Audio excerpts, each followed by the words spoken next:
Batería, ¿dónde está la tejen? ¿Dónde está la patota, la gentita? Hoy día estoy preguntando por todos, por los chancones, por los monces, por los misos, por los pitucos, por los guachafos, por el trome y por el faite también. ¿Por qué? Porque hoy día, en Sucedió en el Perú, vamos a hablar de jergas y peruanismos, cinta, cicatriz, así como lo oyen. Así que ponemos primera y arrancamos al toque. Es verdura. Soy Norma Martínez y esto sucedió en el Perú.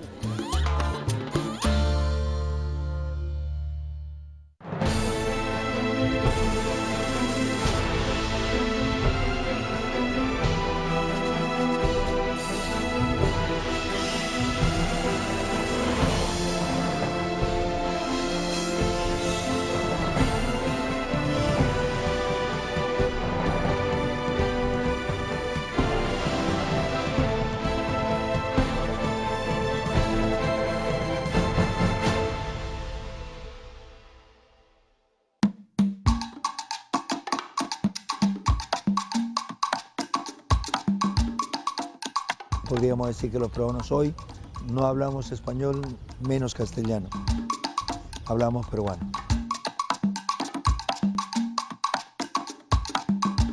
Bueno, antes decía, tráeme una serpentina en Eleazar Soria porque éramos futbolistas. Ay, ay, ay. Y tráeme un trapito para limpiar la mesa que está sucia.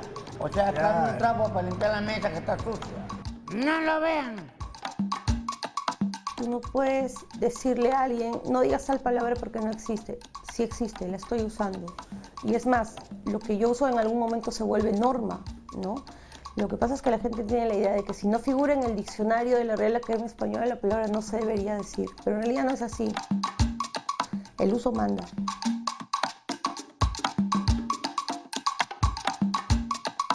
Decir, por ejemplo, recuteco, podía ser un peruanismo lindo. Ahora, lo bueno también es que un peruano, aunque viaje a otro país, sigue siendo peruano, porque las palabras peruanas también han viajado por ahí, como chakra. La ven, métele su bitea a este programa porque está de la pitri, así que ya sabes, no le cambie camino al señor porque si no, ahí sí la corto. Definir la palabra peruanismo no es algo sencillo. Tiene múltiples acepciones, es decir, muchos significados. Peruanismo es una palabra de uso en el Perú y que preferentemente no esté en otros países, aunque algunas veces sí ocurre eso. El más conocido sería cancha, que siendo originario del Perú ya es de toda Hispanoamérica, ya se convirtió de peruanismo en americanismo, pero bueno, no pierde su denominación de origen, como se dice.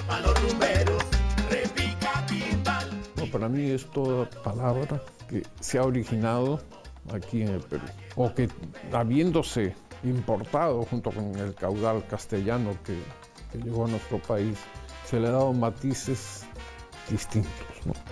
Tenemos, por ejemplo, la palabra bacán, que es de indiscutible origen argentino, pero aquí la palabra bacán y el diminutivo bacancito es algo muy diferente de lo que uno puede escuchar en una calle en Buenos Aires, ¿no?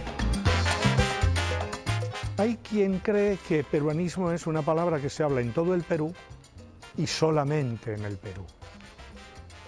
Y si sale fuera de ahí, ya no. Y si se queda más corta, tampoco. Oiga, de esas no hay quizá ni 5.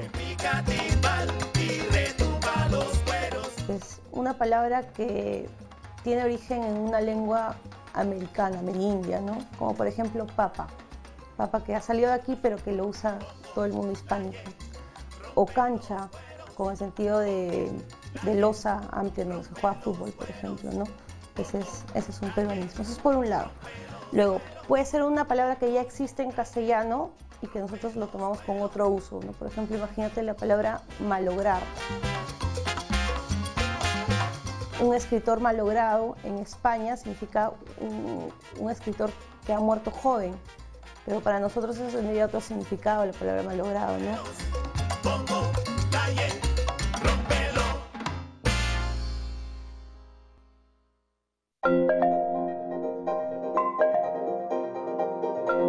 Los primeros diccionarios que aparecieron en el actual territorio peruano se publicaron muy temprano, poco después de la conquista. Pues mire, hay indicios de la lexicografía peruana desde muy pronto, porque el primer diccionario, que es de Domingo de Santo Tomás, se publica en 1560, o sea, 28 años después de la llegada de los colonizadores al Perú, ¿no? Pero ya se dice que se habían hecho un par de diccionarios que se han perdido.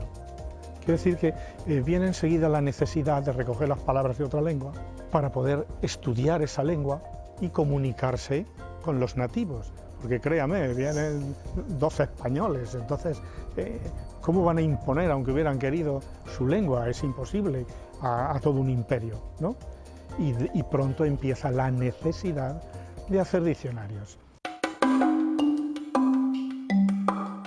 La Real Academia Española se fundó en 1713, bajo el reinado de Felipe V. Su función era establecer las normas de la lengua castellana. Entre 1726 y 1739, la RAE publicó su primer repertorio lexicográfico, el llamado Diccionario de Autoridades. Y esa también fue la primera vez que un lexicógrafo peruano recogió palabras nuestras para ese auroral diccionario.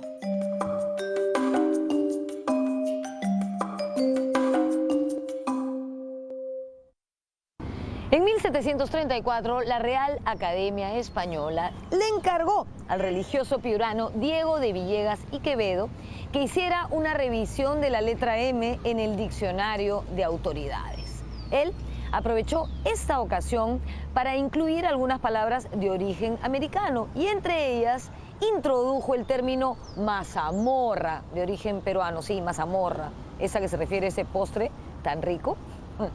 Diego de Villegas y Quevedo es un claro ejemplo de la larga tradición peruana en temas lexicográficos. El Diccionario de Autoridades va más o menos desde ese tiempo. Todo se le llama regionalismos. Él habla incluso de voces de las Indias, ¿no?, para referirse a América. Nunca habla de peruanismos, recién a finales del siglo XIX. Para el lingüista Luis Jaime Cisneros, en el siglo XIX nació en el Perú un especial interés por las palabras surgidas espontáneamente en nuestro uso general.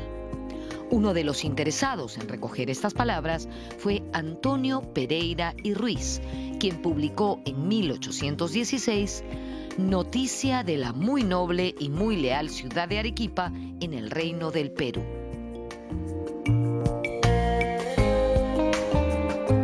Ya a principios del 19, un viajero, Pereira y Ruiz, llega a Arequipa acompañando al obispo que iba a tomar posesión ahí y descubre que hay palabras que la gente dice y que son propias de ahí. Dicen Catita en vez de Catalina, por ejemplo, un nombre propio, ¿no? Y cosas así, ¿no? Y entonces las recoge al mismo tiempo que cuenta otras historias de Arequipa. Eso es, digamos, el germen, ¿no?, el primer huevo que se pone en aspectos de lexicografía, y apenas son 300 palabras, pero dan pie a que después sobre eso se recoja mucho material, ya continuadamente hasta la actualidad.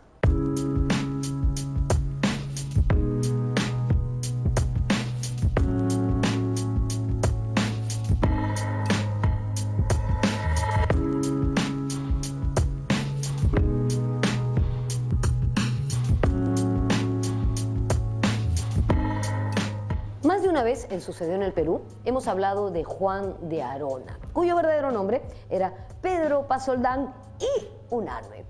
El señor de Arona fue poeta, literato, periodista, pero también machista, sexista y racista. De hecho, recuerdo que en más de un programa, creo haber contado de los ataques furibundos que hizo este señor contra las escritoras Clorinda Mato de Turner y Mercedes Cabello de Carbonera. Eso es cierto, pero también es cierto que Juan de Arona, que era nieto de Hipólito Unanue, fue uno de los fundadores de la lexicografía en el Perú. Él publicó en 1883-1884 un libro llamado Diccionario de Peruanismos, que hasta el día de hoy es una fuente importante en este tema para los investigadores. recolecta aproximadamente unas 100 voces, ¿no? Esas 100 voces hoy día resulta pues de un porcentaje mínimo de lo que realmente podemos considerar como peruanismo. Hay que considerar también que en esa época Arona, por ejemplo, vivió y murió dentro de la provincia de Lima, o sea, tenía muy poco contacto con el interior. Te puedo leer una definición, por ejemplo, de grajo. Es una palabra que casi ya no se usa, pero que él considera un peruanismo. Dice, hedor chotuno, más o menos fuerte o insoportable que despiden los negros, y que no es más que la sobaquina de los españoles. Grajiento es el que padece este achaque. ¿Qué dice Juan de Arona de Cholo? Para que te espantes un poco. Una de las muchas castas que infestan el Perú es el resultado del cruzamiento entre el blanco y el indio. El cholo es tan particular a la costa como el indio a la sierra, y aunque uno y otro se suelen encontrar en una y otra, no están allí más que de paso suspirando para alzar el vuelo. El indio por volverse a sus punas y a su llama, y el cholo por bajar a la costa a ser diputado, magistrado o presidente.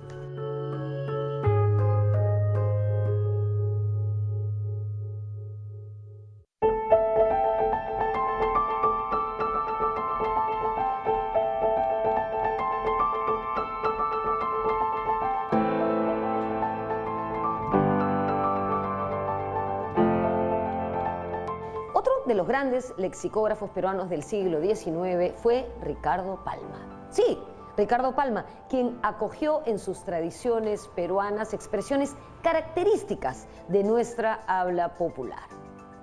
En sus libros, Neologismos y Americanismos y Papeletas Lexicográficas, él defendió a capa y espada el uso de peruanismos frente al desprecio de puristas e intransigentes, tanto estudiosos españoles como hombres de letras hispanoamericanos. Sin duda, Ricardo Palma fue un hombre de enorme carácter. Por cierto, estamos en donde él vivió, en lo que fue su casa, que queda en la calle General Suárez, en Miraflores. Se llama Casa Museo Ricardo Palma y es un lugar que todos pueden visitar.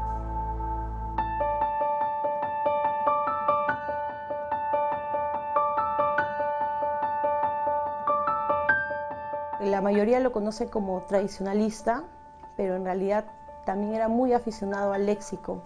Él decía que el léxico es lo que más nutre a una lengua, ¿no? Y esta puede cambiar, el léxico puede abundar, el uso es el amo de la lengua. Entonces él juntaba a medida que iban apareciendo las palabras en sus tradiciones y las definía. En 1892, Palma viajó a España como uno de los delegados oficiales del Perú para las fiestas conmemorativas por el 4º centenario del descubrimiento de América. En esa ocasión, la RAE rechazó la incorporación de nuestros vocablos al diccionario de la Real Academia. Y él regresa muy mal, ¿no? Muy mal estado, bastante decepcionado. Entonces decide publicar papeletas lexicográficas, ¿no? Y tiene palabras como, por ejemplo, despopularizador. Hay un montón de términos que están llenos de sufijos y de prefijos, ¿no? Como por ejemplo, disculpador, el que disculpa, ¿no? Y bueno, pero también tiene otros como disfuerzo, que es un peruanismo, ¿no? Hay, por ejemplo, aquí desvestirse. Él dice, tal cual, diga lo que quiera la academia, son acciones distintas las de desvestirse y desnudarse. El que se desnuda se despoja hasta de la ropa interior y queda en traje paradisiaco. El que se desviste cambia sencillamente de vestido. Entonces él sabe que él tiene grandes aportes aquí, ¿no? Y por eso es su decepción, ¿no?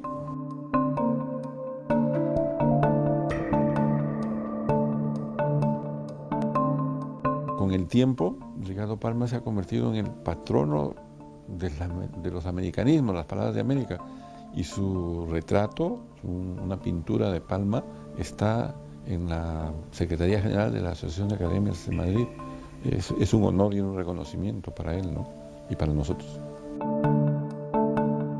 Aquí conviene hacer la comparación de Palma con otro grande de nuestras letras, Manuel González Prada. En materia lingüística, Palma estaba más adelante que González Prada, su ocasional antagonista. Prada sostenía que era bueno que nuestro idioma se mezclase, recibiese influencias de otros como alemán, italiano, etc. Y Palma más bien reclamaba el derecho de los pueblos de hablar como quieran.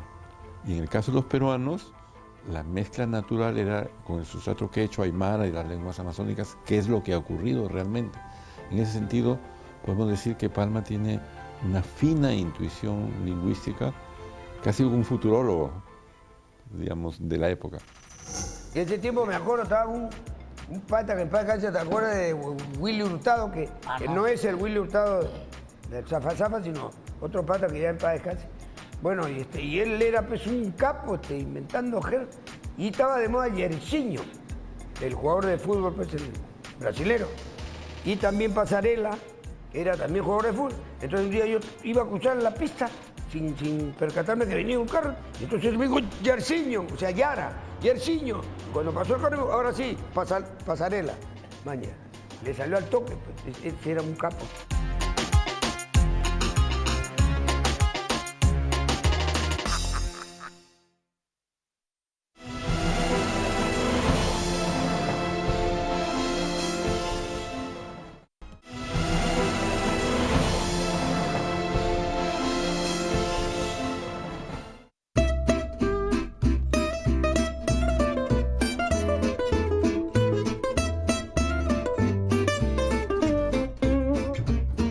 En el siglo XX aparecieron los aportes lexicográficos de Pedro Benvenuto, quien en 1936 publicó El lenguaje peruano. Y en 1942, Miguel Ugarte Chamorro publicó Arequipeñismos. Más tarde, en 1990, el embajador Juan Álvarez Vita publicó la primera edición de su Diccionario de Peruanismos, el habla castellana en el Perú. En la primera misión diplomática que yo tuve, que fue en Argentina, se habla castellano, pero el léxico no es exactamente el mismo, ¿no?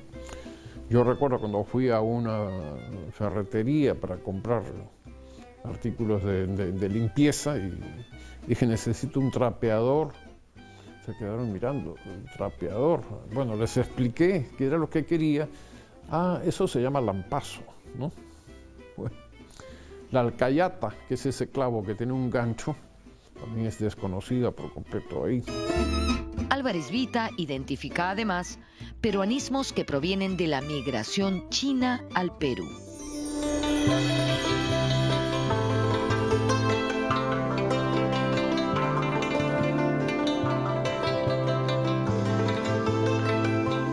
Principalmente para la culinaria, ¿no? Palabras como quión, que es el jengibre en castellano. Aquí en el Perú casi ha desplazado al jengibre. Después tenemos la palabra chifa, ¿no? Es una palabra de origen completamente chino. Viene cocinar arroz, ¿no? Y de ahí se ha transformado a chifa.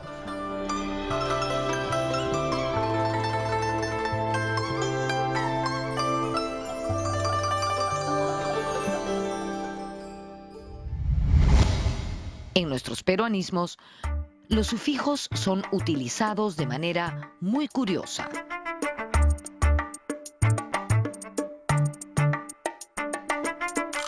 El sufijo aso, que es en España un aumentativo, aquí tiene también el sentido de aumentativo, pero es bien productivo, ¿no? Por ejemplo, tenemos el balconazo, tenemos el anforazo, un duchazo es una ducha rápida, un piscinazo, lo mismo, ¿no?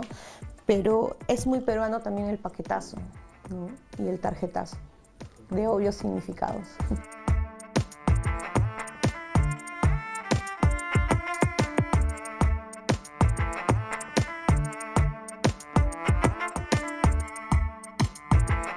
Como muchos habrán advertido, del quechua se originan varios de nuestros peruanismos, como cancha, por ejemplo, que es una palabra que en quechua quiere decir recinto, lugar, y que nosotros utilizamos para referirnos al sitio donde se hacen deportes, ¿no? Decimos la cancha de fulbito, la cancha de fútbol, la cancha de tenis. Otro peruanismo muy difundido de origen quechua es la palabra calato.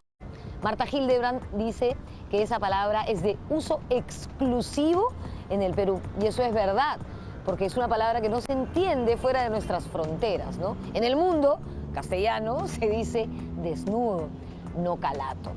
Aunque recientes investigaciones a cargo de Rodolfo Cerrón Palomino y Ana Baldoceda afirman que esta palabra calato podría tener su origen en el aymara.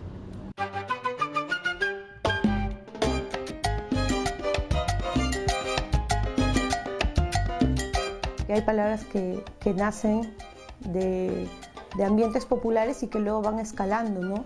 Yo pienso, por ejemplo, en la palabra calato, ¿no? Que ahora la escuchas en cualquier lugar del mundo y tú sabes que esa persona es peruana, ¿no? Y de calato viene calatearse, calateo y hasta calatario, que es el almanaque de mujeres, de vedettes, ¿no?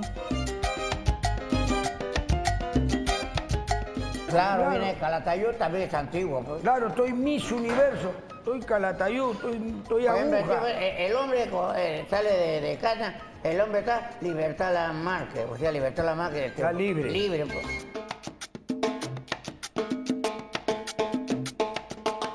En toda el área en la que existió el Imperio Incaico, existen quechuismos en el español.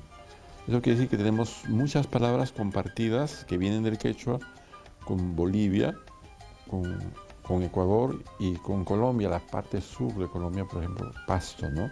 Hasta ahí llegó el quechua, y según ahora se sabe, el quechua llegó hasta Santiago de Chile.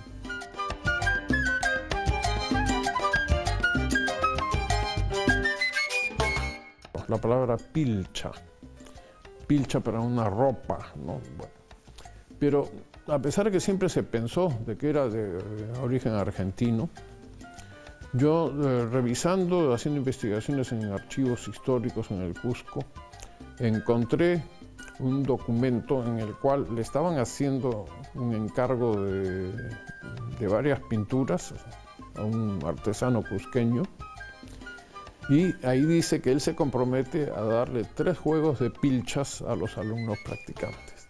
Es decir, ya en el siglo XVII esa palabra, que es de origen quechua, se utilizaba por lo menos en las zonas del Cusco, ¿no? Hasta donde yo he podido investigar. Entonces esa palabra o viajó desde el Perú hacia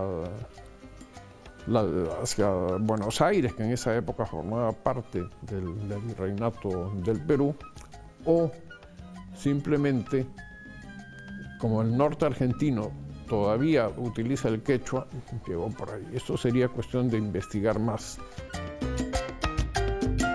La palabra papa, ¿no? Es indiscutiblemente de origen peruano. Tiene, es cierto, su versión de patata, que es una transformación que se hizo en algunas regiones de España. Y subrayo esto porque en Andalucía y en Canarias no se dice patata, sino se dice papa, ¿no?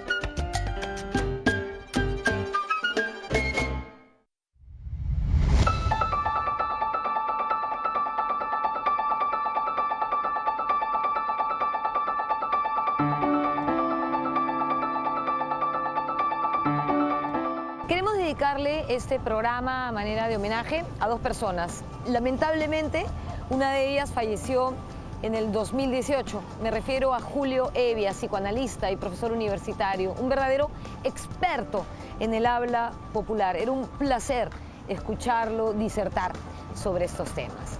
Él escribió varios libros, entre ellos Lenguas y Devenires en Pugna en el año 2002 y Habla, Jugador, Gajes y Oficios de la Jerga Peruana en el 2008. Hevia era un hombre muy cercano a sus alumnos y muy querido por ellos. Cuando alguna vez le preguntaron cuál era la jerga que más utilizaba, él dijo que una que le decía justamente a sus alumnos: no me pasen.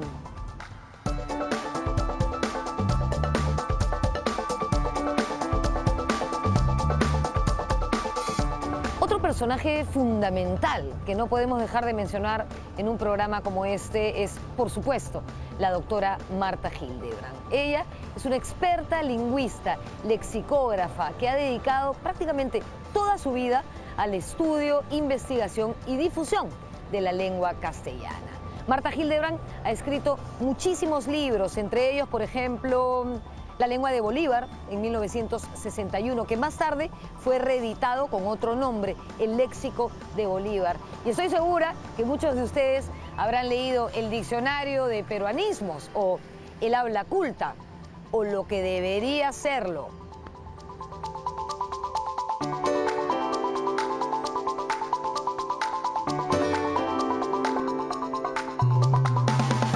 A partir de su publicación en Peruanismos, ella no ha dejado de publicar nunca, ¿no? Siempre usos cultos, digamos, ¿no? Pero también populares, también coloquiales, ¿no? Ella constituye un gran aporte porque puede que estudie solamente unos cuantos términos, pero cada uno de ellos está bien documentado, bien registrado, con muchos ejemplos.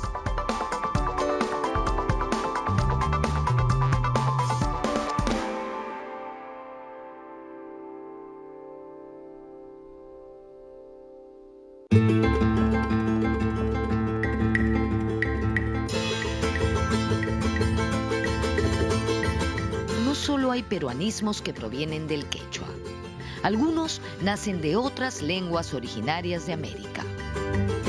Por ejemplo, del taíno tienes la palabra maíz, luego está también mamey, ¿no? O chicha, la palabra camote. Hay palabras del náhuatl, por ejemplo, como chicle, achote. Hay términos de origen latino, como acápite, que son peruanos, ¿no? Atingencia también es un peruanismo.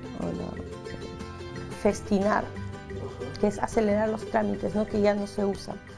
No se usa, pero que era bien usado, que lo recoge Marta Hildebrand en El habla culta. Como bien juega tiene un subtítulo porque la batería no va a entender. La jerga la jeringo del dialecto. Es un modo coloquial para que ningún sapo se gane con tu cacao. Porque no meten chisme y hay uno que hace la fea para que la pare. La jerga jeringuillo jeroglífico es como un gabo. Porque así nomás nadie lo entiende. La comida tiene bastante jerga. O sea, desde el momento de que quieres comer, de que empiezas a comer, uy, ya hace hambre, ¿eh? Ahí empiezas con el rich, el rancho, el mejoramiento de rancho, que los fines de semana, o sea que ya tu mamá ya no cocina, sino sales a comer algo más rico, ¿no? En la calle. Hasta cuando estás comiendo, que una bachela para pasar, claro, está que atora. Cuando cocina la suegra, oh, puta fea,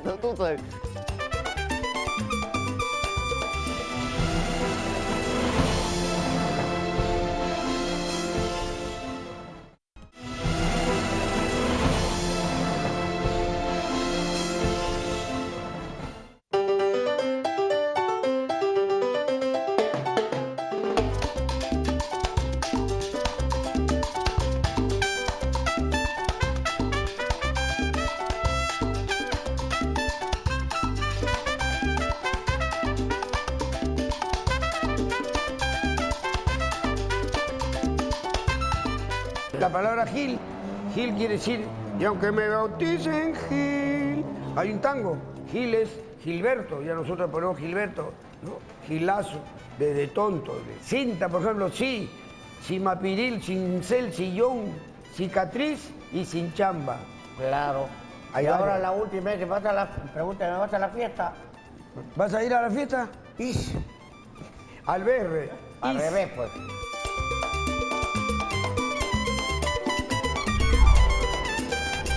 Acá la venía chorrear el cerro. De la para, fecha. De que no, chafariquiño. Normal, porque sabe que está haciendo tierra. Selva y come meter barreta porque ningún soplete. Para el oreja con tu escucho. Porque basta, que uno solo entienda y al por la. Así que antes de ponerte a cantar, tener un Sergio y en tu pueblo, vete a lo tuyo. Pero si no, pinturas, ven que te mandan otra sal.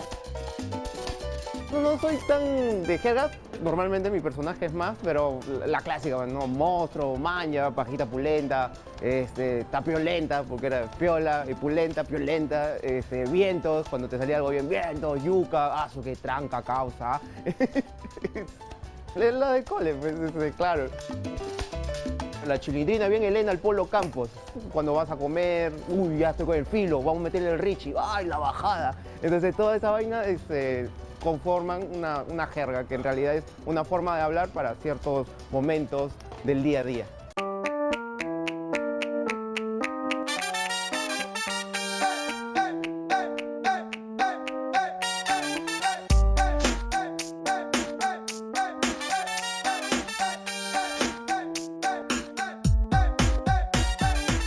Pero ¿qué cosa es la jerga? La jerga es el lenguaje de un grupo determinado de personas, una suerte de código o lenguaje secreto. Puede pertenecer a un grupo de amigos, puede pertenecer a determinado barrio o a determinado grupo de personas. Por ejemplo, se puede hablar de la jerga de los abogados, de la jerga de los actores, de la jerga de los médicos. La jerga no necesariamente se refiere al mundo del AMPA, como se cree a veces, pero ya que estamos en ese tema, les quiero contar que antiguamente a la jerga delincuencial en el Perú se le llamaba replana. Y en Argentina, me parece que hasta el día de hoy, se le llama lunfardo.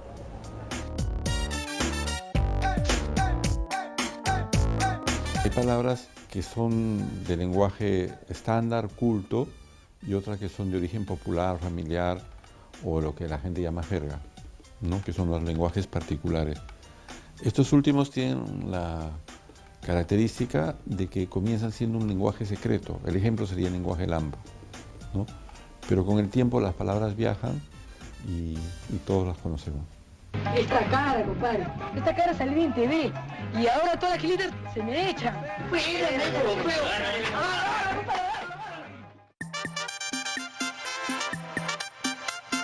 Es una palabra polisémica y a veces se cree que tiene un significado único. Entonces no es lo mismo la jerga que se relaciona con el argot profesional, es decir, de qué manera peculiar se habla en las distintas profesiones para entenderse qué vocabulario propio se tiene, y otra es la jerga o jerigonza como un habla negativa, críptica, como para ocultarse de los demás o dar vida propia al grupo, ¿no?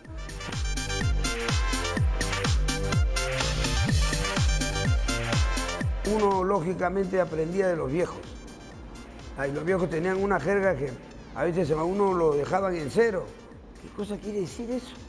Yo conocí a un amigo que era periodista y tenía una chispa y hablaba jerga, pero que a uno lo dejaban en bola. Pues. Y después agarra y me dice, estoy a zángaro, me dice sobrino. ¿Por qué? Le digo, tío, no, que me han dado un chubi checker, voy a cobrarlo, a verme con Cobreloa y no tiene Henry Fonda. ¿Te das cuenta? O sea, era extraordinario. Y después me decía, cierre la portavianda de la ventanilla del Carrión porque está entrando Carlito Jaire. El aire. Da que era un genio, hermano. Decir vinoco, ronzoco, para decir vino o ron. Decir cintura, silabario, cinta, cipriano, cicatriz, para decir sí. Amarra a tu perro, para no decir groserías. Entramos a un terreno más complicadito en la jerga, ¿no es cierto? Como cepillar o arrimar el piano, que es sexear o hacer el amor, que ha pasado por tanto del chuculún, la sonora matancera, etc., etc., ¿no? Entonces, eso es ya otro nivel de jerga, pero la gente lo entiende. Bueno, tú lo que haces requisarte, es que eso que nomás te va a desganchar con lo tuyo. Y como nadie te entiende, nadie se te prende, nadie te hace choco y no hay con qué tronquear. Pero ¿qué sentido de la vida sin la tronqueadera?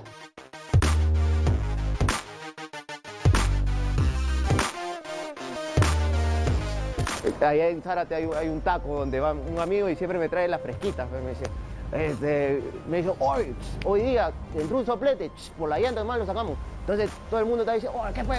Oye, ya, ahorita le meto un brazo. Y todo el mundo, ¿qué? Y en sí era como, oye, acaba de entrar un señor policía, no hablemos de lo que normalmente hablamos, pero vamos a meterle un metralletazo para que se quede chitón, ¿no? Calladito. Si hablamos de jerga y literatura, tenemos que referirnos a una novela emblemática, A los Inocentes, de Osvaldo Reynoso, publicada en 1961.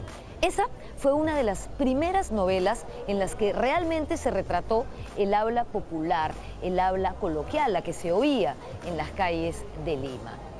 Esa novela fue un verdadero registro documental de la jerga de los jóvenes de su tiempo, un rescate lexicográfico del habla popular y callejera.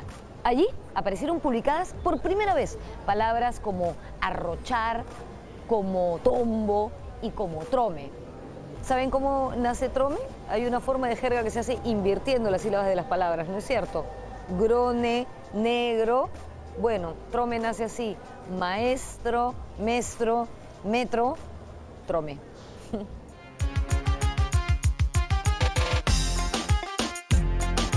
En Perú tenemos esta forma, es una forma muy de amigos, muy como de círculo, hablar así, para que, o sea, es como el mismo uso de chapas. A tu amigo no le dices, oye, Juan, ¿no? Le dices, oh, cabezón. Entonces él ya sabe que le tienes un poco más de aprecio. Yo creo que la jerga también sirve como hablar con cariño entre un grupo de personas, ¿no?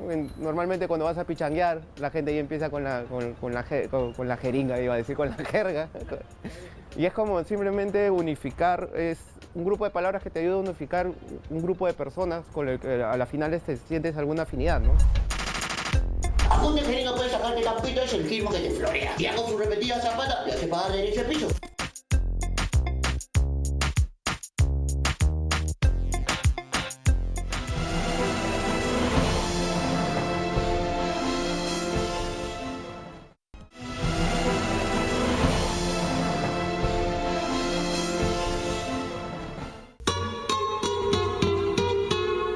Otro espacio donde la jerga reluce es la música popular, como ocurrió con la llamada música criolla.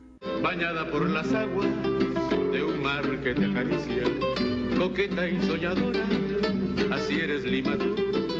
Yo recuerdo particularmente ahora a Mario Cabañaro con su célebre canción Yo la quería Patita. Era la gila más buena moza del callejón. Ahí tenemos patita, tenemos gila, ¿no? El blanquiñoso, dice más adelante, ¿no? Entonces son términos que son peruanismos. Ahora, es bien interesante el origen de los llamados peruanismos. Cualquier palabra que es peruanismo siempre viene de algún lado. Gila viene del propio español, era de Gil. Un Gil era un tipo en el siglo XVI. Se perdió eso en España, llegó al Perú y gila. Ahora también se cruza con el inglés girl, ¿no? No sabemos de dónde salió, o yo no lo sé, pero por ahí viene esa palabra que ahora ya está en desuso. Yo la quería, Patita, era la gila más buena moza del callejón.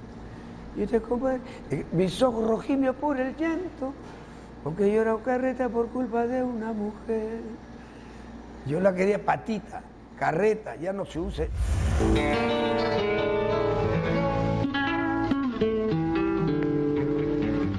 Y recuerda que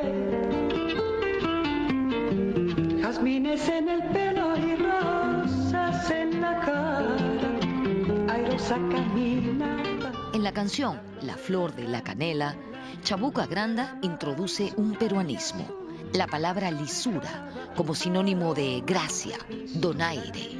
Derramaba lisura y a su paso dejaba aromas de mistura que en el pecho llevaba. Lisura es garbo, donosidad para el peruano. Desde Chabuca Granda hasta nuestros días. Eso no lo ha cambiado nadie, ¿no? Chabuca Granda decía que su flor de la canela derramaba lisura del puente a la Alameda. No es que la samba, la Sacalagua, decía groserías, simple y llanamente caminaba con garbo, donosidad y elegancia. Y engalana la Alameda, que el río acompasará su paso por la vereda.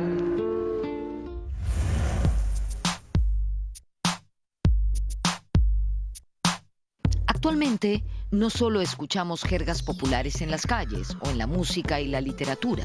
Hoy, hasta los periódicos son una rica fuente de jerga.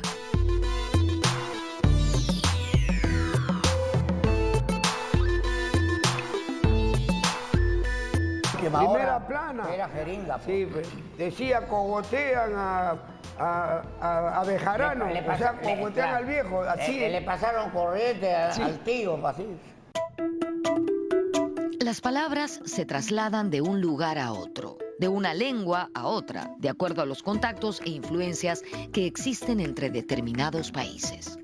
Por ejemplo, en el siglo XVI, las palabras que ingresaban al español eran italianas, en el siglo XVIII, francesas, y en el siglo XX o XXI, inglesas y sobre todo norteamericanas. El fútbol es inglés. Entonces, en los años 20 y 30, el encargado de cuidar el arco se llamaba goalkeeper. El defensa se llamaba back, ¿no? El medio volante que se dice ahora era half. El puntero era wing. El centro forward. Y hasta ahora decimos corner, por puntapié de esquina. Muy difícil, muy largo, puntapié de esquina. La gente sigue diciendo corner. Out, salió el out. Todas son palabras inglesas. Y ahora la mayor parte de palabras que han entrado y que siguen entrando son palabras generalmente ligadas a la computación. Software, por ejemplo, la palabra más conocida. Sin embargo, hay países que no lo aceptan y ponen barreras. Por ejemplo, los franceses ponen muchas barreras. Está en su espíritu rechazar. Por ejemplo, no dicen software, dicen logiciel, que es una palabra que han inventado, que significa software. Del inglés provienen varias palabras usadas en el Perú. Una de las más curiosas es guachimán, que se utiliza con el mismo significado en varios países de Centroamérica. En el caso de los extranjerismos, el caso de guachimán, que supuestamente mucha gente dijo acá, no, es un peruanismo. Mentira, no. Guachimán no es un peruanismo, es un americanismo que ha sido tomado del inglés, obviamente, de watchman, para no de nombrar a ese hombre guardián o vigilante, ¿no?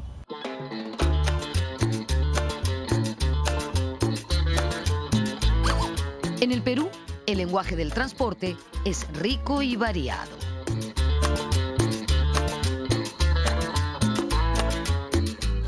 El léxico del transporte tiene también todo, por ejemplo, el brevete, ¿no? El bypass, que puede que se utilice en otras partes, pero también nos hemos apropiado de esas palabras, ¿no? Por ejemplo, rompemuelle o cruce peatonal, la palabra vereda, sardinel, luego combi, micro, colectivo, todo eso son peruanismos.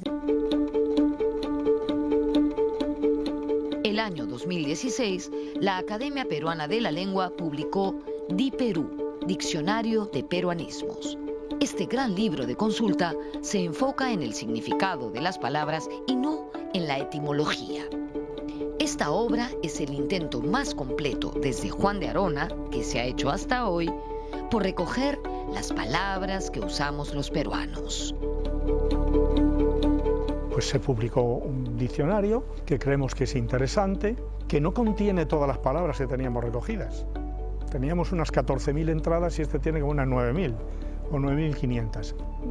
Agradezco a todos los colaboradores que tuve que lo hicieran y que entre todos pudiéramos completar pues, esta obra que después de todo yo creo que salió bien. En fin, la Academia no tenía un diccionario y ahí está, ¿no? Es un diccionario general de palabras de Perú. Se ha procurado un cierto equilibrio regional, digamos, ¿no? De costa, sierra y selva.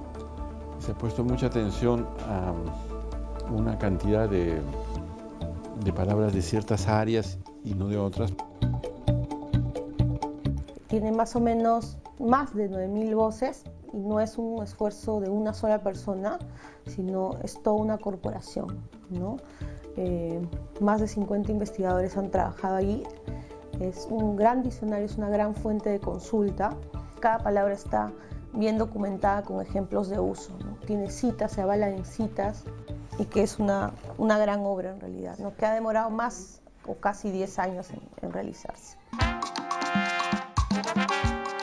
Los peruanismos aumentan día a día, cambian de acuerdo al tiempo, a las costumbres, a las modas. Hoy, las redes sociales y la era digital contribuyen tremendamente a diversificar el lenguaje. Algunas jergas y peruanismos pasarán de moda, caerán en desuso, se olvidarán y otros se quedarán entre nosotros y se reinventarán. Lo que está claro es que nuestros peruanismos forman parte de nosotros, de la peruanidad, palabra que también es un peruanismo. Como hemos visto a lo largo del programa, el lenguaje está en constante movimiento, no es algo estático. Una palabra o una expresión que nos puede sonar muy mal o nos puede parecer una aberración, si la gente comienza a usarla, pasa a formar parte del lenguaje. De hecho, se dice que el uso es el amo del lenguaje. Espero que lo hayan pasado chévere en el programa de hoy. Por mi parte, me borro, los vidrios. Hasta la próxima. Chau, fa.